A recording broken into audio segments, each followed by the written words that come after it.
귀한 찬양 감사합니다. 이 찬양 위해서 얼마나 기도하면서 준비를 하셨겠습니까? 귀한 은혜가 넘치기를 바랍니다. 하나님 앞에 예배 드린 우리 모든 가족들 가운데 이렇게 하나님 앞에 찬양 드리기 위해서 잘 준비하는 믿음의 교우들이 있고, 우리 이 시간에는 여기 지금 병원에서 치료받고 있으면서도 우리 예배 드리는 우리 교우들도 있습니다. 우리 김순욱 집사님, 또 우리 송자 권사님 투병 받으시고, 또 집에서 병원에서 투병 항암 치료 받으시고,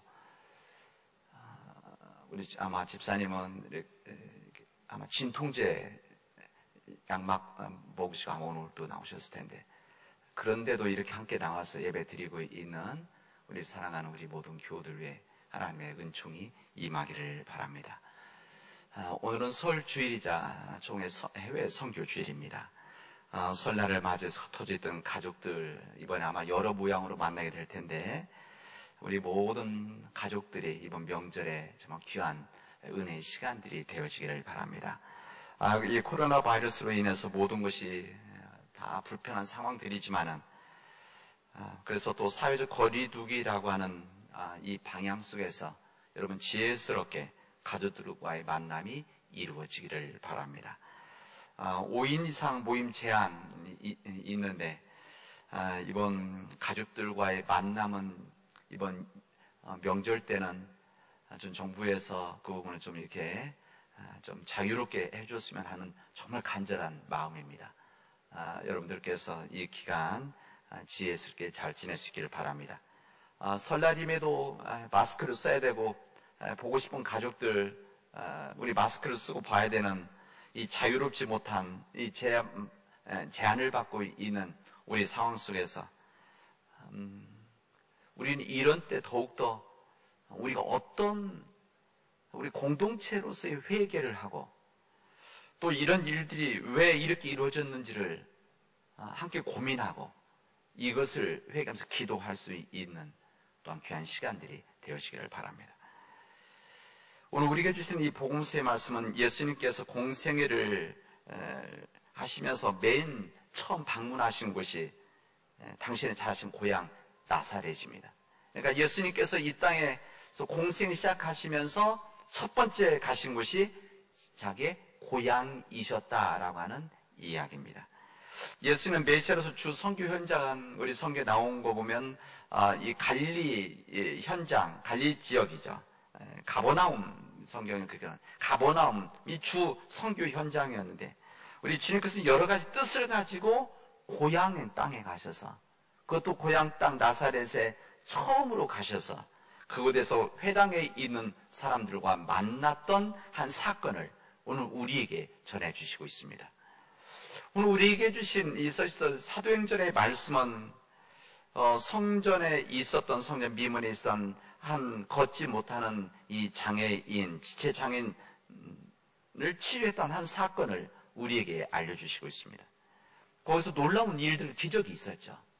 이어서 베드로와 요한이 은과 금은 내게 없거니와 내게 있는 것을 너희에게 주노니 나사렛 예수 그리스도의 이름으로 일어나 걸으라 라고 하는 이 말씀을 듣고 일어나서, 그래서 치유의 역사가 일어났던 이런 역사가 사도행 3장에 있습니다. 이런 사건 바로 이후에 이 사도들이 선포한 말씀, 이것을 증언했던 이 비밀로 인해서 감옥에 가두었던 이 사람들이 이제 그 다음날 이 베드로와 요한 사도들을 불러다가 재판을 하는 이야기가 오늘 본문의 말씀입니다.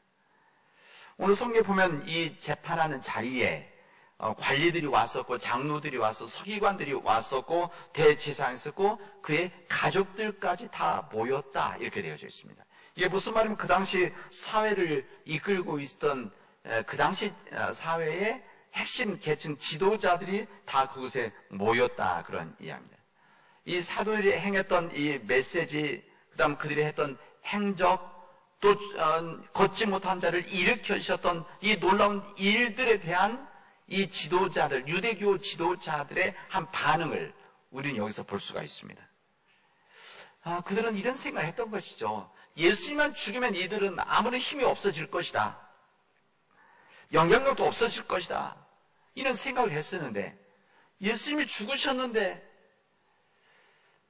부활했다는 소문은 있지만 그들의 생각에는 있지만 예수님 죽으면 이게 끝날 줄 알았는데 이 예루살렘이 아니라 이 갈릴리 시골 촌에서 올라왔었던 그리고 사람들의 마음을 흔들어 놓았던 또 하나님 나라의 새로운 역사를 만들기 시작했던 이들을 잠재울 수 있을 거다 생각했었는데 예상에서 벗어났기 때문에 그렇습니다. 예수님이 죽으시면 돌아가시면은 이제 흩어질 거다 생각했는데 이들이 다시 모여서 다시 놀라운 일들이 시작하니까 그들이 긴장을 하기 시작한 겁니다. 그래서 이들은 사도들의 행동을 방치했다가는 곧잘 수 없는 이 결과를 만들어낼 수 있을 것이다 생각해서 이 베드로와 사도들을 옥에 가두고 재판전에 세웠던 것입니다. 그리고 이야기합니다. 이 사도들에게 질문합니다. 너희가 무슨 권세와 누구의 이름으로 이 일을 행하였느냐? 이런 이야기입니다. 이 이야기를 들으면 이 대제사장이나 이 유대교 지도자들이 이 아팠던 걷지 못했던 한 사람이 일어나는 정말 놀라운 역사, 이거 관심이 있는 것이 아니라 누구의 권세, 누구의 권력이고 누구의 이름으로 했느냐, 이런 정치적인 뜻에 더 관심을 가지고 있었던 겁니다. 더더구나 이 사도들은 예수의 이름 능력을 행하고 예수의 이름으로 말씀을 전하고 예수의 증거하는, 그래서 이 질문을 통해서 사도들이 이들이 이제 이런 위협을 가하는 것이죠. 너희들이 누구의 권세로 누구의 이름으로 이 일을 행하였느냐, 이런 질문하고 협박을 하면 이들이 자신들이 전한 예수를 전하는 것을 부인할 것 같아서 이렇게 질문했던 것입니다. 그래서 이런 위협을 위해서 그들은 잡아들였던 것이고 하루 동안 감옥에다 집어 놓음으로 인해서 두려움을 갖게 만든 것이죠. 바로 질문하지 않고 그 다음에 그들 앞에 세웠던 것입니다. 적어도 이 대제사장과 그 무리들의 생각은 그렇게 하면 이 사도들이 예수 그리스도를 이제 부인하고 전하지 않을 것이다, 그리고 자신들 앞에 굴복할 것이다 라고 하는 그런 생각을 했던 것입니다. 이런 과거 예수님을 이제 십자가에 못 박았을 때 경험했던 한 결과이기도 합니다. 그래서 예수님의 십자가 못 박혔을 때 이 제자들이 다 도망간 것을 알고 있었기 때문에 이런 경험 속에서 이들을 데려다가 이렇게 협박을 하고 위협을 하면 그들이 굴복하고 흩어질 것이다, 이런 생각을 했던 겁니다. 그러나 오늘 본문의 말씀은 보면 이 베드로는 그들의 위협 앞에 전혀 위축되지 않고 있다는 것을 우리에게 알려줍니다.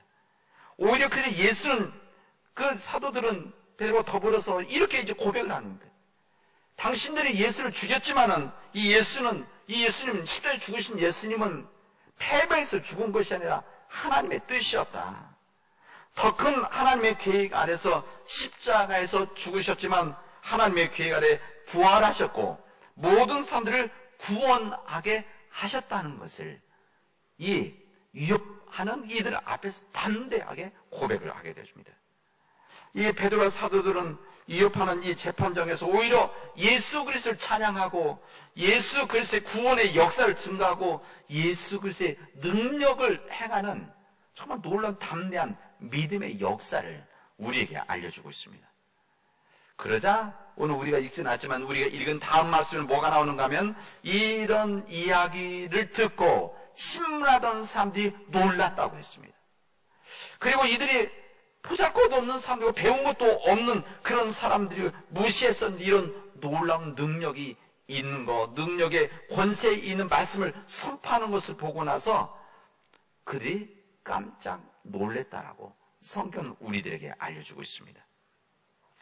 우리들은 오늘 이 사도행전의 이 말씀을 통해서 우리의 진정 관심과 집중을 가져야 되는 것은 이 베드로와 사도들이 성령에 충만해서 예수님에 대해 선포했는데 정말 그들이 진정 믿었던 예수가 누구였느냐는 겁니다. 이들이 며칠 전만 하더라도 예수님의 십자가 앞서 다 도망했던 이 제자들인데 이들이 부활하신 예수를 만나고 성령의 충만함을 입은 다음에 그들이 진정 믿었던 그 예수님이 누구였느냐, 이런 것이죠. 제자들 가운데는 예수님을 따를 때 예수님을 민족 해방주의자 이렇게 생각하고 따랐던 사람도 있었습니다. 뛰어난 지혜가 있는 선생님이구나 스승으로 생각했던 사람도 있었습니다. 말씀을 예언적으로 전하는 사람 이렇게 하고 따랐던 사람들이 있었습니다. 아마 이 부분은 우리도 마찬가지일 겁니다. 우리가 신앙생활하고 교회생활을 하면서 우리가 예수님을 어떻게 믿음으로 고백하느냐, 어떤 예수님을 아마 각기 다른 부분이 있을 것입니다. 아마 제자들도 마찬가지죠. 그러나 예수 그리스도의 십자가의 고난, 예수 그리스도의 이 부활, 예수의 승천이라고 하는 예수님의 삶과 사역을 보면서 이 사도들과 이 베드로가 진정으로 깨달았던 것은 구원자 예수시라는 것, 메시아 예수시라는 것, 그리스도 예수시라는 것을 그들 마음속에 선명하게 마음속에서 믿음으로 받아들였습니다. 그리고 그렇게 믿음으로 받아들인 예수 그리스도 메시아 그리고 구원자 이 예수님을 초대교회에게 성경을 통해서 기록해서 전할 뿐만 아니라 2000년이 지난 지금 우리에게 이 말씀을 통해서 예수는 그리스도시라는 것을, 예수는 메시아시라는 것을, 이미 예수님은 약속된 메시아라는 것을 우리에게 선포하고 있습니다. 오늘 우리가 읽은 이 복음서는 우리 예수님께서 안식일에서 늘 하던 대로 회당을 찾아가셨던 이야기가 기록되어져 있습니다. 예수님도 여타 유대인들과 다르지 않게 안식일이면 회당을 찾아서 예배했던 것입니다. 오늘 예수님 회당에서 성경을 낭독하셨다 이렇게 되어져 있습니다. 이 전통적인 유대교 이 예배는 이 랍비, 이들을 우리말 목회자와 같은 이 랍비가 앞에서 나와서 모세 오경을 읽고, 그리고 이 나머지는 이제 그 회중 중에서 한 사람이 읽게 되어진 전통이 있습니다. 이런 저도 우리 기독교 전통도 그래서 우리 성경 봉독이 이렇게 회중도 읽고 목회자도 읽고, 사실 우리가 이 세 개 본문, 우리 오늘 구약에 있는 말씀까지 이 세 본문을 우리 회중서 읽고 목회자가 하나 읽도록 하면 제일 좋은데, 여러 가지 차원에서 지금 그렇게 하지 못하고 있는데 이런 전통이 있었습니다. 그런 전통 속에서 회중의 대표 예수님께서 말씀을 읽었던 것입니다. 오늘 성 보면은 이 회당에서 예수님께 드리건을 이렇게 되어 있지 않습니까? 그러니까 이 본문을, 이 말씀을 예수님이 가지고 가시고 준비하신 것이 아니라 갔더니 랍비가 모세 율법을 읽고 예수님에게 주셨는데 이사야 말씀을 주신 겁니다. 그리고 이사야 말씀 가운데서도 여기 있는 우리가 읽은 이 본문의 말씀을 우리에게 알도록 깨우쳐 주셨다 할 수가 있습니다. 61장에 있는 말씀이죠. 이 말씀이 오늘 사도행전에 있는 말씀, 동일한 말씀입니다. 여기 주목할 건 그 말씀이 내포하는 내용이 어떤 내용인가 하면 장차 오실 메시아. 그러니까 이 말씀이 읽혀지고 들었을 때 한 400~500년 후에 이루어질 이 메시아가 누군가, 메시아가 오시면 어떤 일이 이루어질 것인가, 이 메시아가 오면 이 세상이 어떻게 변화될 것인가라는 말씀을 이미 이사야 말씀을 통해서 예언하셨다, 그런 이야기입니다. 40년간 바벨론 포로로 끌려가 있던 이 고난받던 이스라엘 백성들에게 메시아를 언젠가는 보내주셔서 그를 통해서 회복시키고 역전시키실 것이라는 희망의 메시지가 담겨있는 말씀이 이사야서 있는 말씀입니다. 오늘 구약에 있는 본문, 이 신약 사도행전에 있는 말씀뿐만 아니라 이 오늘 복음서에 있는 이 모든 말씀이 이 예언서에 예언된 하나님의 메시아라고 하는 이 선포를 우리에게 함께 전해주고 있는 겁니다. 이사야의 이 예언한 포로를 오랜 생활했던 그들에게 위로를 주시고 치료를 주시고 회복을 선언했던 말씀입니다. 이스라엘 백성들이 바벨론의 포로를 끌려가 있던 것은 다른 이유, 바벨론이 강해서가 아니라 이들의 불신앙 때문에 이들이 끌려가 40년 지냈다고 하는 것, 그럼에도 불구하고 이사야를 통해서 다시 회복할 것이라고 하는 이 약속을 선포하셨던 말씀이 오늘 본문의 구약의 말씀입니다. 그 하나님께서는 우리에게 징계를 하시지만 이 징계가 미워해서가 아니라 사랑해서 주신 징계이기 때문에 동시에 회복의 약속을 해 주신다고 하는 것이 하나님의 말씀입니다. 이 본문의 말씀이 이렇게 되어 있습니다. 주의 성령이 내게 임하셨으니, 주의 성령이 내게 임하셨으니 이는 가난한 자에게 복음을 전하게 하시려고 내게 기름을 부으시고 나를 보내사 포로된 자에게 자유를, 눈먼 자에게 다시 보게 함을 전파하며 눌린 자를 자유롭게 하고 주의 은혜의 해를 전파하게 하려 하심이라 하였다라 이렇게 되어져 있습니다. 이것이 바로 메시아 사의 구체적인 내용들입니다. 메시아가 오면 이런 일이 이루어질 것이다. 이런 일들이 있으면 그가 메시아인 것을 알아라. 이런 이야기입니다. 가난한 자에게 복음을 전하게 하신다. 그래서 전하게 하시고 기름을 내게 부으셨다. 사실 기름을 부었다는 것은 이게 어노인트란 말인데 이게 바로 메시아를 말하는 겁니다. 나를 보내서 포로된 자들에게, 붙잡혀 있는 자들에게 자유를 주시고 병든 자를 치유케 하시고 눈먼 자를 다시 보게 하고 눌린 자를 자유롭게 하는, 그래서 이런 모든 일들이 합해서 이루어진 주님의 은혜의 해를 선포하게 되어질 것이다 라고 하는 말씀을 전했던 것입니다. 그리고 나서 우리 예수님께서는 이 구약의 말씀을 읽으신 다음에 여기 보면 뭐라고 되어 있는가 하면 이 말씀을 읽으니까 회당에 있는 자들이 다 주목하여 보았다고 그랬어요. 이게 무슨 말이냐면 놀랐다 그런 이야기입니다.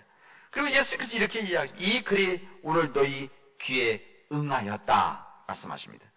그러니까 이 회당에 있는 저게 이 오늘 구약에 있는 이 이사의 말씀이 여기서 예언했던 메시아가 바로 자신 예수님이라고 하는 것을 그들에게 선포했다라고 하는 이 말씀을 우리에게 증언해주고 있습니다. 여기에 나와 있는 이 말씀, 이 메시아가 오셨을 때 이루어질, 지금 우리가 지금 주연 5째 줄 이렇게 맞이했는데 이게 예수님이 이 땅에 현재 드러나신 예수님을 증언하는 한 내용, 중요한 내용이죠. 그래서 여기 보면 예수님의 선교의 대상이 누군지, 사역의 대상이 누구인지 이 부분들을 우리에게 구체적으로 알려주고 있는 겁니다. 여기 마음이 상한 자들, 포로된 자들, 이 갇힌 자들, 그리고 슬픈 자들, 시온에서 슬퍼하는 자들, 이런 사람들에게 그들을 위로하고 치유하고 자유롭게 하고 그들에게 기쁨을 줄 것이라 하는 이 은혜를 주셨다는 것을 우리에게 알려주십니다. 이 사람들이 어떤 사람입니까? 그 당시에 어렵고 힘든 자들이었습니다. 우리 예수님의 표현으로는 건강한 자가 아닌 의사가 필요한 병자 같은 병든 사람들, 바로 이런 사람들에게 메시아가 오시면, 그 주님이 오시면, 구원자가 오시면, 그리스도가 오시면 이들에게 은혜를 주실 것이라고 하는 선포입니다. 요즘 표현으로 하면 그 시대에, 우리 시대의 사회적인 약자들, 경제적인 약자들, 윤리적인 약자들, 신체적인 약자들, 윤리적인 약자들을 우리 주님은, 메시아는 이들을 돌보시고 불쌍히 여기실 것이다 라고 하는 주님의 선포입니다. 이들은 스스로의 힘으로는 그 약자의 고통과 늪에서 빠져나오지 못하는 사람들입니다. 자신의 무력감 또 체념 속에서 헤어나지 못하는 그런 사람들을 우리 주님은 눈여겨보셨고 오히려 그들을 위해서 오셨다는 것을 우리 주님은 말씀하십니다. 이사야에서 예언했던 그 메시아가 그들을 불쌍히 여기고 그들을 구원할 것이라고 하는 희망의 메시지를 전하고 있는 겁니다. 우리 하나님께서는 지금 그런 사람들, 이 사회적 약자들, 약하게 힘들게 살아가는 사람들, 이런 모든 사람들이 원래적인 모습이 아니라는 것을 주님은 알고 계신 겁니다. 본래의 모습은 우리 창조주 하나님께서 그들 모두 다 하나님의 형상을 닮은 정말 귀한 인간으로 살기를 원하셨는데, 그런 인간으로 태어났는데, 그런 삶을 살아가기를 원하셨는데, 이 사회적인 삶과 상황 속에서 그렇지 못한 삶을 살아가고 있는 사람이라는 것을 주님은 알고 계시기 때문에 그렇습니다. 그들의 모습을 다 알고 계신 사랑 하나님께서 얼마나 마음 아프시겠습니까? 그래서 그들에게 새로운 회복할 수 있는 기회, 그들에게 새로운 희망을 가지고 살아갈 수 있는, 다시 모습 돌아갈 수 있는 은혜의 해를 주셔야 된다는 것을, 그리고 선포할 것이라는 것을 말씀을 하시는 것입니다. 여기 은혜의 해 이렇게 이야기합니다. 이 은혜의 해라고 하는 것은 구약 레위기 25장에 나와 있는 희년에 대한 이야기입니다. 이들은 희년이라고 해서 50년마다 49년이 지나고 나서 77이 49에서 50년마다 하나님의 은혜로 선포된 자유로운 해였었습니다. 노예로 끌려가 있던 사람 풀어주고, 땅을 뺏겼던 사람 다시 돌려주고, 이런 모든 이 자유함이 없었던, 뺏겼던 그런 모든 사람 다시 원상태로 돌아가게 하는 이 희년, 이것을 주님의 은혜의 해라고 하는데, 이 은혜의 해, 이 희년이, 희년과 같은 이 기쁨이 사람들에게 전해질 것이라는 것을 오늘 본문의 말씀은 우리들에게 알려주시고 있습니다. 우리 사람 믿음의 교회는 우리 주연절 다채주를 맞으면서 우리들의 사명에 대한 부분을 우리 주님은 우리에게 말씀하십니다. 우리가 어떻게 살아가야 될 것인가, 그리고 우리 공동체, 우리 교회가 어떤 삶을 살아가야 될 것인가, 이 말씀은 우리 주님이 읽으셨던 주님의 은혜에 이루어질 그 약속들입니다. 주님께서 성령이 임해서 그의 기름을 부으시고 가난한 자에게, 불쌍한 자에게, 걷지 못하는 자들에게, 그 다음에 보지 못하는 자들에게, 억압된 자들에게, 갇혀있는 자들에게 그들에게 치료를 주시고 회복을 주시고 은혜를 주시고 힘을 주셨다라고 하는, 그래서 이 시대를 구원하는 희망의 희년을 만드셨다라고 하는 이 말씀이 단순히 우리 주님에게 임할 뿐만 아니라 이제 그 주님의 몸된 교회, 지금 우리 교회 이 사명이 주어져 있다는 것을 오늘 주님의 말씀 우리에게 알려주시고 있습니다. 지금 여기에서, 지금 우리가 살은 지금 여기에서 주님께서 관심을 가졌던 자들에게 우리가 관심을 가질 때, 주님이 그라치되 그들을 불쌍히 여기고 그들을 구체적인 섬김을 했을 때 이 땅에 희년이 이루어지고 그곳에 하나님의 역사가 이루어진다는 것을 우리에게 말씀해 주십니다. 우리 교회 공동체가, 교회가 무엇입니까? 이 교회는 우리 건물과 교회 조직이 아니라 여러분 한 사람 한 사람들입니다. 이제 여러분들은 작은 예수가 되어서 이 세상에 나가서 그렇게 살아갈 수 있기를 바랍니다.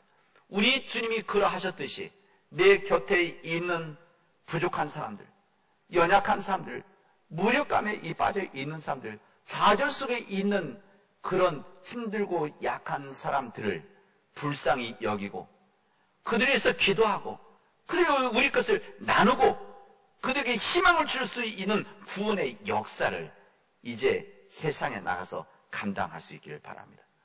여러분 가장 가까이 있는 가족들, 여러분 가장 가까이 있는 이웃들, 여러분 마음을 열어서, 눈을 열어서 바라볼 수 있는 믿음의 가족들이 되어져서 우리 교회가 진정 이 남은 땅에서 구원의 역사, 희년을 우리가 선포하고 희년의 삶을 우리 살아가는 우리 믿음의 교우들이 되어지를 주님의 이름으로 축원하겠습니다. 기도합시다. 주님, 우리가 믿고 있는 예수 그리스도는 이 땅에 그렇게 메시아로 오셨는데, 이 땅에 오셔서 정말 힘들게 살아가는 마음이 상한 자들, 포로된 자들, 갇힌 자들, 슬픈 자들, 이 모든 사람들, 걷지 못하는 자들, 이들에게 기쁨을 주고 고침을 주고 자유를 주고 해방을 주고 위로를 주고 재건을 주고 명예회복을 시켜주고 새 역할을 부여해 주시고 재물의 번영까지도 주셨는데, 하나님, 이런 은혜의 해가, 희년의 삶이 우리 교우들 가운데 이루어지도록 역사하여 주시옵소서. 우리 교회가 이 사명을 감당하게 하시고 우리 교우들이 이 세상에 나가서 예수의 빛으로 이렇게 살아나가도록 인도하여 주시옵소서. 이 모든 말씀을 예수 그리스도의 이름으로 기도합니다. 아멘.